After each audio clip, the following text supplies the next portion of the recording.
The galaxy was quiet. Too quiet.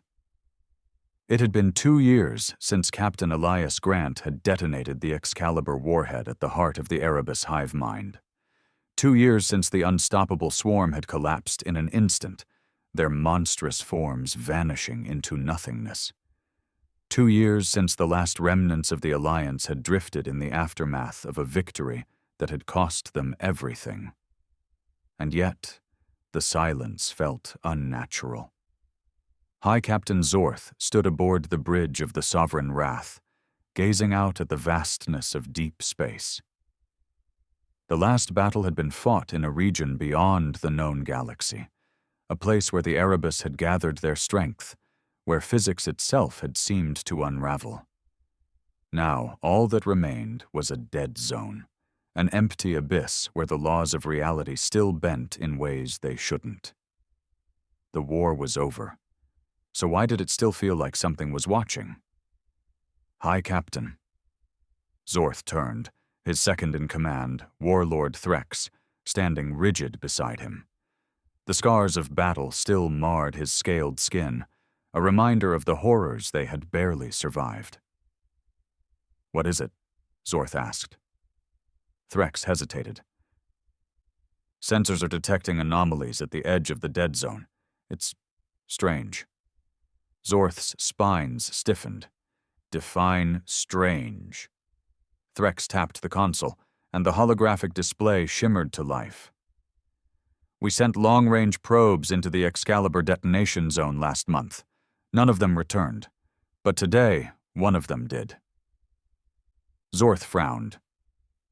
"And?"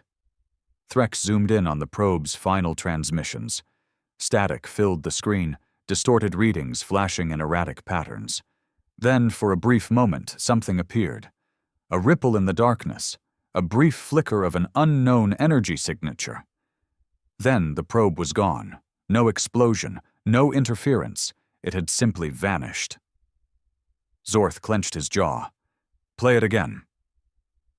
Threx obeyed, but the results didn't change. The anomaly lasted no more than 3 seconds. A disturbance. Something shifting in the dark. It was impossible. The Erebus were dead.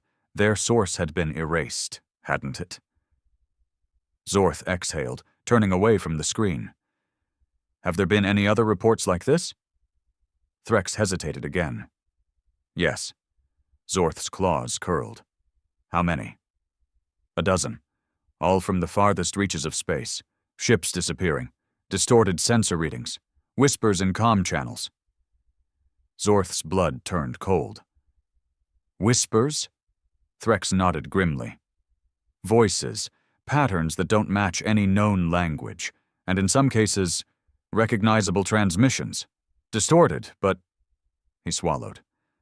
"Some of them sound human." Zorth turned fully to face him, his stomach twisting. "That's impossible." "Is it?" Threx's expression was dark. "We thought the Erebus were impossible once, too." A long silence stretched between them.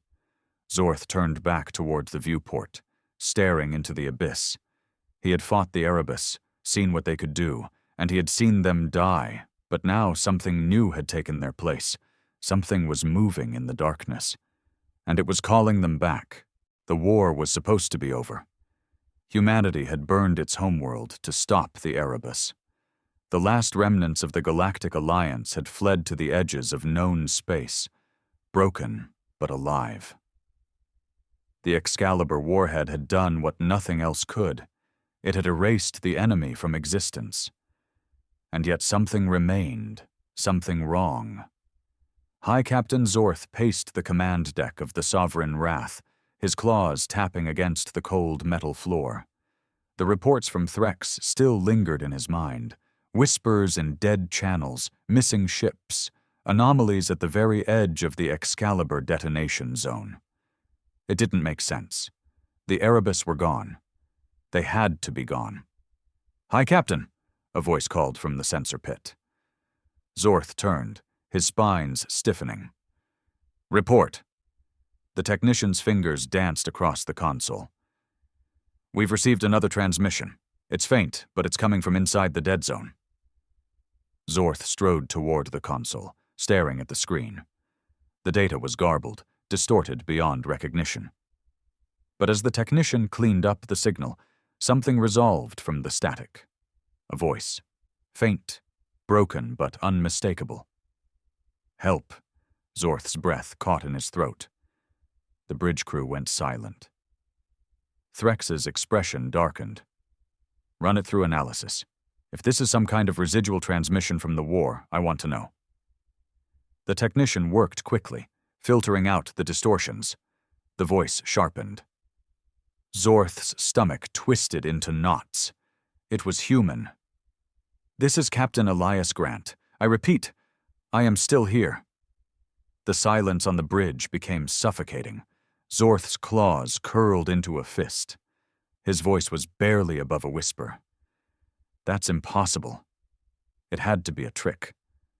Zorth sat in the war room with his senior officers, staring at the holographic projection of the recovered signal.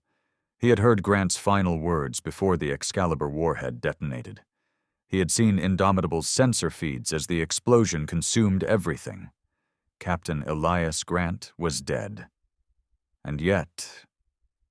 Zorth exhaled sharply. Could this be Erebus mimicry? One of the officers, a grizzled human named Commander Sato, shook his head. I fought the Erebus for years. They never pretended to be us. They consumed. They took over bodies, ships, entire planets. But they never used deception. They didn't need to. Threx crossed his arms. Then what is this? Sato hesitated before speaking again. I ran the voice print through every available database. It's an exact match for Grant. He leaned forward. Exact. No errors, no inconsistencies. Zorth's spines bristled. That's not possible. The Excalibur warhead didn't just destroy him, it erased him. That entire sector was wiped from existence. Sato held his gaze. And yet, the signal is coming from there. A cold silence stretched across the room. Zorth clenched his jaw. He didn't believe in ghosts, but if the Erebus had taught him anything, it was that the universe held horrors beyond understanding. If this was a trap, they needed to know. And if, somehow, Elias Grant was alive, then they had left something behind in the darkness, something unfinished. Zorth exhaled, making his decision. We're going back. The Sovereign Wrath moved through the void like a silent predator, its war-worn hull gliding past the shattered remnants of the Erebus war zone. It was not alone. A small fleet accompanied it. 30 ships, the last remnants of the once mighty galactic alliance. Human destroyers, Royan dreadnoughts, Tari recon vessels, and a handful of independent craft that had survived the war by sheer luck. They had all seen the horrors firsthand, and yet they had returned to the place where everything had ended. High Captain Zorth stood on the bridge, staring at the view screen. They were approaching the coordinates of the signal, the Excalibur detonation zone. Or what was left of it. The void was wrong. Even through the reinforced viewports, space itself seemed fractured. The region where the weapon had been detonated didn't look like a normal battlefield. It was emptier than it should have been, like something had eaten away at the very fabric of reality. "Hi, Captain," Threx said from his station. "We're crossing the threshold." Zorth exhaled slowly. "Status?" Threx's claws danced over the console. "Sensors are unreliable. Some readings show total emptiness, others show—" He hesitated. "I don't know, sir. Like space is shifting around us." Zorth frowned. "What about the signal?" Sato, the human commander, checked his instruments. "Still there, unchanged. Whoever or whatever is broadcasting, they're waiting." Zorth turned to his crew. "Send a probe ahead. I want full scans before we take another step forward." A small drone detached from the fleet, its thrusters igniting as it raced into the anomaly. The bridge crew watched as its data feed streamed in. For a moment, everything seemed fine. Then the screen flickered. The data corrupted. The probe's signal twisted into unreadable gibberish, until it was replaced by something else. A voice, a whisper, laced with static and distortion. "I told you. I'm still here." Zorth felt his blood turn cold. It was Elias Grant, and he was waiting for them in the darkness. The bridge of the Sovereign Wrath was dead silent. The probe's feed had cut out completely, leaving nothing but static. Yet, the voice lingered in their ears, crackling across the comms. It was unmistakably Elias Grant's voice, calm, controlled, the same tone he had used in every battle before Earth was lost. But that was impossible. He was dead. Zorth's claws clenched behind his back. Every instinct screamed that this was a trap, that they were walking into something they couldn't comprehend. And yet, if there was even a chance that Grant was alive, they had to know. "Threx," Zorth said, forcing his voice to remain steady. "Can you pinpoint the source?" Threx shook his head. "Not exactly. The signal is shifting, like it's bleeding through different points in space, but it's strongest at the core of the detonation zone." Of course it was. Zorth turned to Sato. "You know Grant better than any of us. What do you think?" The human commander hesitated. "I don't know." He rubbed his face, as if trying to shake off the weight of his thoughts. "If this were anyone else, I'd say it was Erebus mimicry. But the Erebus never talked like this. And this feels like him." Zorth didn't like that answer. He turned to the view screen, watching as the abyss stretched before them. The detonation zone was no ordinary battlefield. It was an open wound, a place where the laws of physics had been scarred by the Excalibur warhead. No ship had ever returned from its depths. And yet, something was inside. Zorth exhaled sharply. "We're going in." The fleet moved cautiously through the dead zone. Every ship had shields at maximum, weapons primed, but there was nothing to fight. No enemies, no wreckage, nothing at all, just emptiness. And then, a shape emerged in the distance. At first it was difficult to comprehend. The void seemed to ripple, warping around something almost tangible. The closer they got, the more it solidified, until finally the scanners locked on. Sato sucked in a sharp breath. "That's a ship," Zorth narrowed his eyes.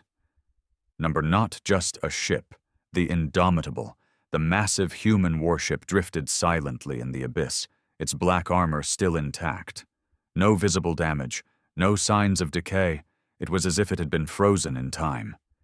And yet, it wasn't right. It was wrong. Even looking at it made Zorth's scales itch, like his brain was struggling to process its existence. "This can't be real," Threx muttered. Zorth didn't disagree. The Indomitable had been at ground zero when Grant detonated the Excalibur warhead. It shouldn't be here. It should have been erased along with everything else. And yet here it was, waiting. The comms crackled again. "I told you, I'm still here." Zorth exhaled slowly. "Prepare a boarding team." The boarding shuttle drifted toward the Indomitable, its thrusters barely firing as it navigated through the unnatural stillness of the dead zone. High Captain Zorth sat strapped into his harness, his claws tapping rhythmically against his knee. The air inside the shuttle was tense, thick with unspoken fear. The Indomitable was not just a warship. It was a legend, the last guardian of Earth. The vessel that had led the charge against the Erebus and delivered the final blow. It was also supposed to be gone. And yet, it drifted before them, untouched by time. Zorth glanced at the human seated across from him, Commander Sato.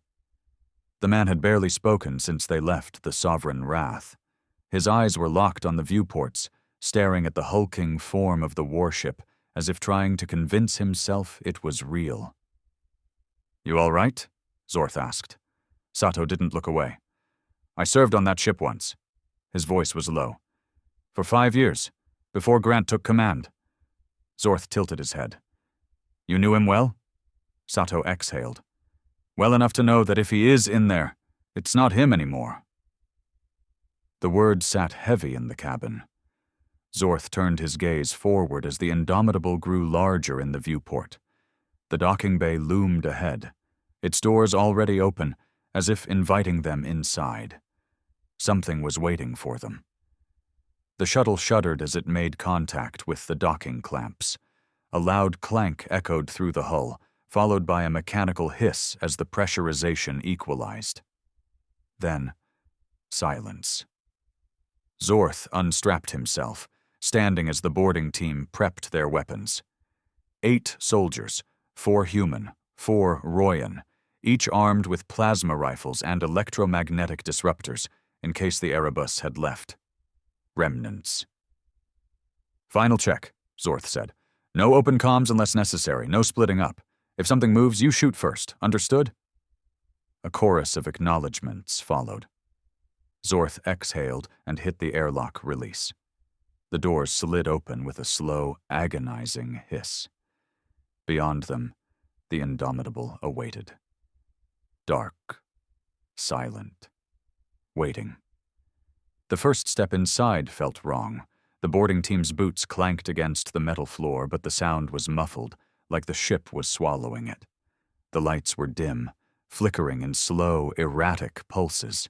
Shadows stretched across the walls, twisting in unnatural patterns. The air was thick. Not physically, but in a way Zorth couldn't describe. Like something unseen was pressing against them, watching. Sato took the lead, his rifle raised. "Power's still on. Life support's running." Zorth nodded, gripping his own weapon tighter. "Then where's the crew?" No one answered. They moved cautiously through the corridors, sweeping every corner, but the ship remained empty. Not a single body. No blood. No signs of struggle. Just absence. It was as if the crew had simply vanished. Then the whispering started. At first it was barely noticeable, just the faintest hum, like static in the comms. But as they pressed deeper into the ship, the sound grew stronger.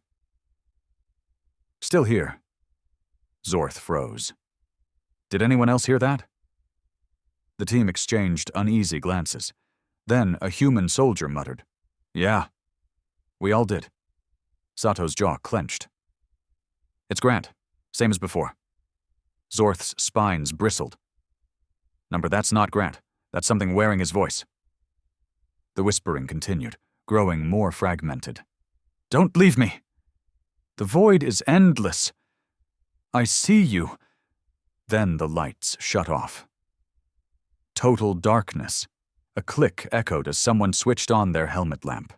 The beam cut through the void, but the shadows seemed to cling to the walls, resisting the light. A deep, metallic groan rumbled through the ship. And then, something moved.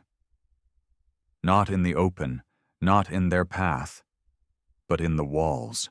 A slow, shifting ripple ran along the bulkheads, like muscle tensing beneath skin. The metal itself seemed to breathe. Sato's voice was tight. "That's not the ship." Zorth's claws tightened around his rifle. "Number, it's not." And then, in the pitch-black silence, a voice rang out. "Clear. Director. You shouldn't have come back." It was Elias Grant, and he was right behind them. Zorth spun, rifle raised, his claws tightening against the trigger. The boarding team followed suit, sweeping their weapons towards the source of the voice. The corridor behind them was empty. Nothing. No movement, no life signs. Just the faint hum of the Indomitable's systems, still running in the darkness. But they had all heard it. Elias Grant's voice. The air felt wrong, heavy, as if something unseen was pressing down on them, wrapping invisible hands around their throats. Zorth exhaled slowly. Thermal scans? A Royan soldier checked his visor. Negative. Nothing visible. That didn't make sense. Zorth had fought in dozens of wars. He knew the feeling of an enemy watching from the shadows.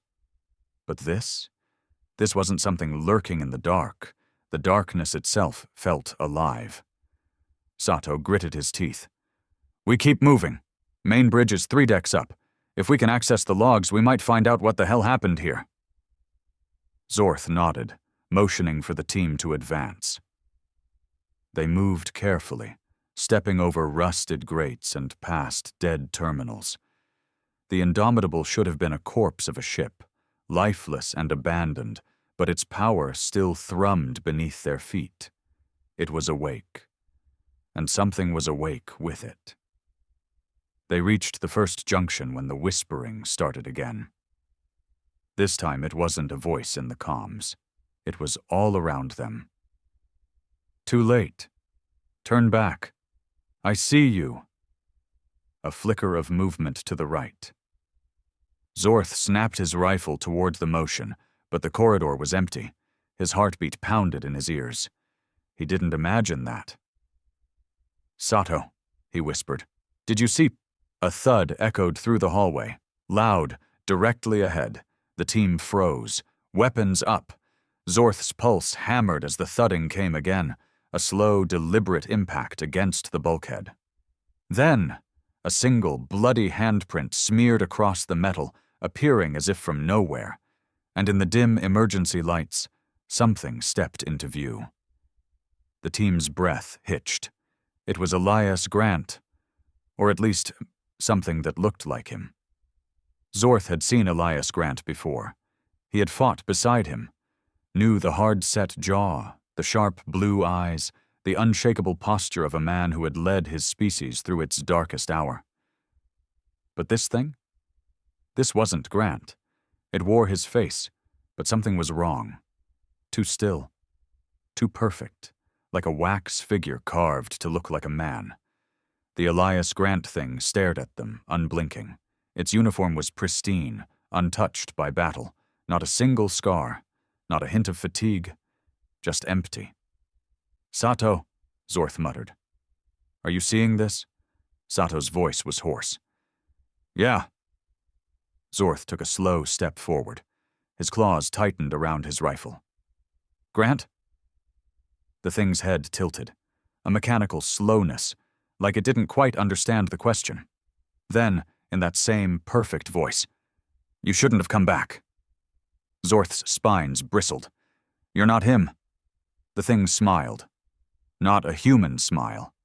Too wide, too deliberate. Aren't I? The lights flickered, and Elias Grant vanished. The moment he disappeared, the entire ship shuddered. The bulkheads groaned like living metal twisting under pressure.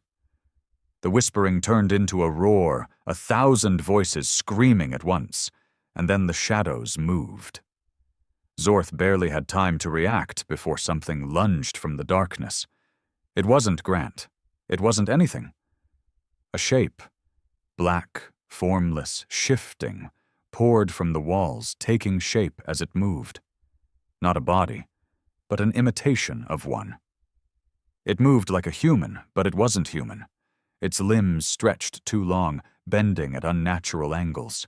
Its eyes, if they were eyes, glowed with a faint, sickly green light, and it was fast. Zorth barely ducked as it lunged, the thing's arms stretched like liquid metal, razor-sharp claws missing his face by inches. Fire! The team opened up, plasma rounds ripping through the corridor. The thing jerked, its body distorting as if struggling to hold its shape.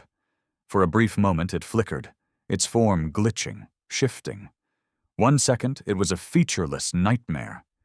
The next, it looked like one of their own soldiers. A human marine, his face twisted in agony, his body half consumed by shifting shadows. He screamed. Zorth pulled the trigger. A plasma round burned straight through its chest. The thing convulsed, its stolen features melting away, replaced by writhing black tendrils. Then, with an unnatural shriek, it collapsed into the floor, dissolving into nothingness. Silence. Zorth's breath was ragged. His claws trembled around his rifle. The air smelled wrong, like burning metal and something rotting. Sato swallowed hard. What the hell was that? Zorth forced himself to stand, forced himself to think. It had looked human. For a moment, it had even sounded human. And it had worn a face, just like the Elias Grant thing. Zorth exhaled, steadying his pulse. We need to get to the bridge. Sato wiped sweat from his brow. You think the logs will tell us what happened? Zorth looked down at the blackened remains of the thing that had tried to kill them. No, he muttered. I think they'll tell us what's still happening. And that terrified him more than anything. The air inside the Indomitable was thick, heavy. Every breath felt wrong, as if they were inhaling something that wasn't meant to exist. Zorth led the team deeper into the warship, plasma rifle steady in his grip. Every hallway felt twisted, not physically, but in a way that gnawed at the mind. It was subtle, like stepping into a room and forgetting why you had come in, like walking through a dream that was becoming a nightmare. They had lost 2 more soldiers along the way. One moment, they were marching in formation. The next? Gone. No screams, no gunfire, just erased. Sato had stopped calling their names after the second one. The remaining 6 moved cautiously, barely breathing. The ship's bridge was close. Zorth could see the reinforced door at the end of the corridor, its metal frame warped from battle. If there were any answers left, they would be inside. The whispering had not stopped. So close. We see you. You were never meant to return. Zorth ignored it. He had no choice. They reached the bridge doors. The access panel was dead, but Sato stepped forward, pulling an emergency override from his pack. He worked quickly, his fingers moving with precision, but Zorth could tell he was rattled. They all were. The shadows had tried to wear Elias Grant's face, tried to pretend. But the real question wasn't why. The real question was, had they succeeded? Sato exhaled sharply. We're in. The bridge doors groaned open, and they stepped inside. The bridge of the Indomitable was frozen in time. Every console was still active, their screens flickering with static-laced data. The captain's chair remained in place, perfectly aligned with the main viewport, which displayed the endless blackness beyond. And in the center of the bridge, slumped over the terminal, a body. The team raised their weapons instantly. It wasn't just anybody. It was Elias Grant, or what was left of him. Zorth moved closer, his claws tightening around his rifle. Grant's uniform was torn, withered with age, but that wasn't possible. The Indomitable had vanished 2 years ago. His skin was gray, cracked like ancient stone, as if his body had been half preserved, caught between death and something else. And then, in the flickering glow of the consoles, he opened his eyes. Zorth didn't think. He fired. A plasma bolt ripped straight through the captain's skull, blowing apart bone and synthetic flesh. Grant's body lurched, convulsing violently before collapsing onto the terminal. Silence. Threx exhaled sharply. That wasn't him. Sato's voice was tight. It wasn't him anymore. Zorth swallowed hard. He had seen what the Erebus could do. They consumed, assimilated, wore the flesh of the fallen. This thing had not been Grant. It had been something trapped in his remains. Zorth forced himself to look away. Pull the ship's logs. Now! Sato nodded, moving toward the terminal.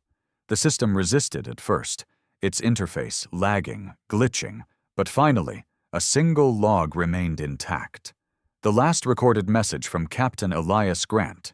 Sato activated it, and Grant's real voice filled the bridge. Log entry 00277, Captain Elias Grant, date unknown. If you're hearing this, it means someone found us. A ragged breath. Static interference. I don't know how much time I have left. Time doesn't work the same way here. We shouldn't be here. None of this should exist. More interference. The sound of metal groaning in the background.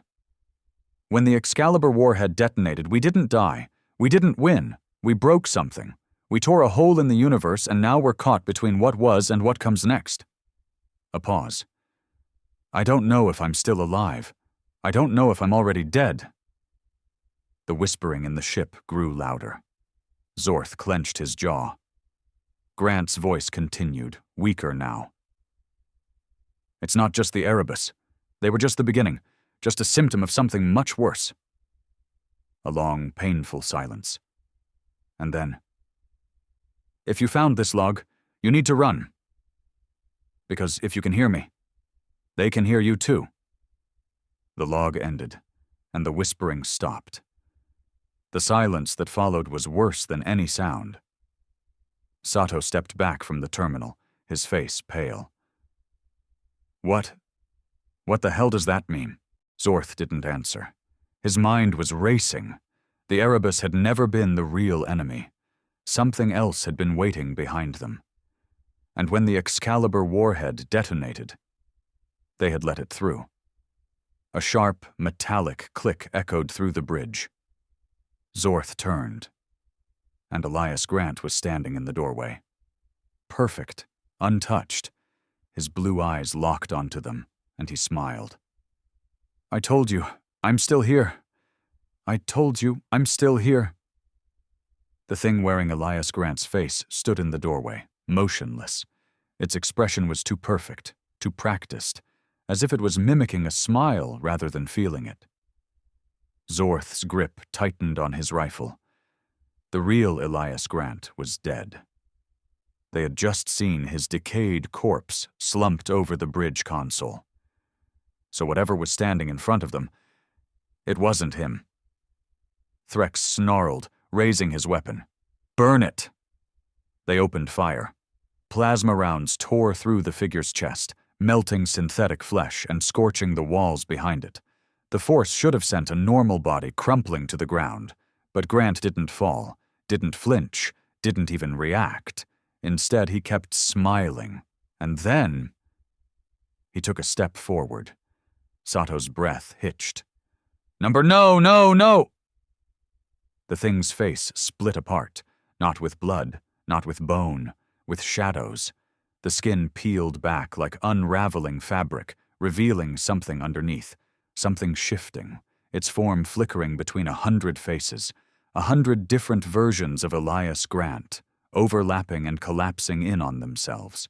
Not real, not a body, a thought given shape. And it wasn't alone. The whispering returned, but not just from Grant. From everywhere. Run! Let us in. You opened the door. The walls moved. The bulkheads of the Indomitable, the very metal of the ship shifted like liquid, forming half-shaped hands, twisting faces, mouths whispering in endless, distorted voices. They had never been alone. And then the lights died completely. Fall back! Back to the shuttle now! The team sprinted down the corridor, weapons firing wildly into the darkness. The Grant thing didn't chase them. It watched, its form warped, flickering in and out of existence like a mirage. They had never been meant to return here. The Indomitable wasn't a ship anymore. It was a wound, a scar in reality where something else had slipped through, and it wanted them to stay. Sato shouted through the comms. Sovereign Wrath, do you read? We need immediate extraction now. Static. No response. No connection to the fleet. Zorth's pulse hammered. The ship was trying to sever them from reality, to trap them here. Keep moving, he barked. They reached the hangar bay, the shuttle still intact. Threx practically threw himself into the pilot seat, slamming the thrusters online. "Get in! Get in!" Zorth took one last look toward the corridor. Grant was still there, standing at the threshold, watching. The ship shook violently, its structure warping, the walls breathing. And for the first time, Grant's smile faded. "It's awake now. You led it back to them." Zorth's blood turned to ice. He lunged into the shuttle, slamming the hatch shut. The shuttle engines roared, the thrusters igniting as they launched from the Indomitable, hurtling toward open space. Behind them, the ship rippled, its form collapsing inward, distorting like a mirage. And then, it was gone. Not destroyed, not left in ruins, just erased, like it had never been there at all. The moment they crossed back into normal space, the Sovereign Wrath reappeared on their sensors. The comms crackled. "Hi, Captain, what happened? You vanished from all systems. 1 second you were there, and then nothing." Zorth didn't respond immediately. He turned to Sato. The human's hands were trembling, his face pale. "You saw it too," Zorth said quietly. Sato nodded. "Grant was never there." Sato exhaled shakily. Number he wasn't. Whatever they had seen, whatever had worn his voice, it had never been Elias Grant. It had been something else, something waiting, something patient. Zorth took a slow, steady breath. "Get us back to the fleet. Now." They had opened a door, and something had stepped through. The war was never about the Erebus. They were just the first infection. The real war? The real enemy? It had been watching the whole time. And now, it knew they had seen it too.